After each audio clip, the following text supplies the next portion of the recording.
Hi hello friends, welcome back to Media Talks. நான் உங்கள் மௌனிகா. நல்லா பண்ணுறீங்கடா, நல்லா பண்ணுறீங்க வச்சு அப்படிங்கிற மாதிரி தான் இருக்குது.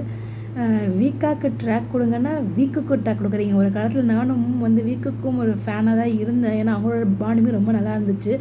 ஆனால் இப்போது வீக்குக்கு கொடுக்குற இம்பார்ட்டன்ஸ் கூட வீக்காக கொடுக்கலன்னு நினைக்கும் போது தான் ரொம்ப வருத்தமாக இருக்குது. ஆனால் இன்றைக்கி எபிசோடில் விஜய் பண்ணது நம்மளால் அக்செப்ட் பண்ணவே முடியல. அதெல்லாம் ஒரு பக்கம் இருக்கும்போது நாளைக்கு நம்ம காவேரிக்கிட்டேயே ஃபோன் பண்ணி கேட்குற நம்ம இன்னிலாவை கூட்டு வரட்டுமா அப்படின்னு சொல்லிட்டு வேறு யார்கிட்டங்க கேட்க முடியும், அவங்கள்ட்ட தானே கேட்க முடியும்னு சொல்லி ஒரு பக்கம் தோணுது. இருந்தாலும் அதெல்லாம் ஒரு பக்கம் இருக்கட்டும். பட் ஆனால் இன்றைக்கி எபிசோடில் தாத்தா நோட்டீஸ் பண்ண லெவலுக்கு கூட இவங்க நோட்டீஸ் பண்ணலேங்கும்போது இன்னும் நல்லா அது நல்லா ஆறவே மாட்டேங்குது மனசில். எப்படி இப்படி ஒரு கேரக்டர் டேமேஜ் பண்ணுறாங்க அப்படின்னு சொல்லி கண்டிப்பாக இதுக்கும் ஏதாச்சும் ஒன்று சொல்வார் நம்ம ரைட்டர். அதுதான் நான் வெயிட் பண்ணிகிட்ருக்கேன் என்ன சொல்ல போகிறாருன்னு சொல்லிட்டு. பட் என்ன சொல்கிறதுன்னு எனக்கு தெரியல. ஆனால் வீக்காக கூட அந்த லெவலுக்கு ட்ராக் இல்லை, அதுதான் நான் சொல்ல வந்தேன். வீக்குக்கு பார்த்தீங்கன்னா அவங்களோட பாண்டிங் நாளுக்கு ரொம்ப அழகாக இம்ப்ரமைஸ் பண்ணி ரொம்ப அழகாக கொண்டு போயிட்டுருக்காங்க.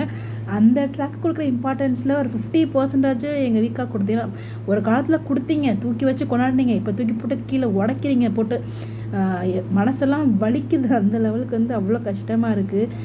நாளுக்கு நாள் இந்த சீரியலை நானே நிறைய பேருக்கு ஹோப் கொடுத்துருந்தேன், அது மாதிரிலாம் இருக்கக்கூடாது பார்க்கணும் அப்படின்னு சொல்லி. இப்போ எனக்கே பார்க்குறதுக்கு அவ்வளோ இரிட்டேட்டாக இருக்குது சீரியலில். ஏன்னா அந்த லெவலுக்கு கொண்டு போயிட்டுருக்காங்க. தயவுசெய்து ட்ராக் மாதிரி தான் நல்லாயிருக்கும் நான் ஃபீல் பண்ணுறேன். இந்த மாதிரி நீங்களும் யோசிச்சிங்களா, வீக்கு கொடுக்குற இம்பார்ட்டன்ஸ் கூட வீக்காக கொடுக்க மாட்டாங்களே அப்படின்னு, கொஞ்சம் நாளாக கொடுக்க மாட்டேங்கிறாங்களே அப்படிங்கிற மாதிரி நீங்கள் ஃபீல் பண்ணுறீங்களான்னு சொல்லி மறக்காமல் கமெண்ட்டில் சொல்லுங்கள். ஸோ உங்களோட ஒப்பீனியனை தயவுசெய்து ஓப்பனாக கமெண்ட்டில் ஷேர் பண்ணுங்கள். அப்படியே மறக்காமல் நம்மளோட சேனலை ஃபாலோ பண்ணிக்கோங்க. Bye bye.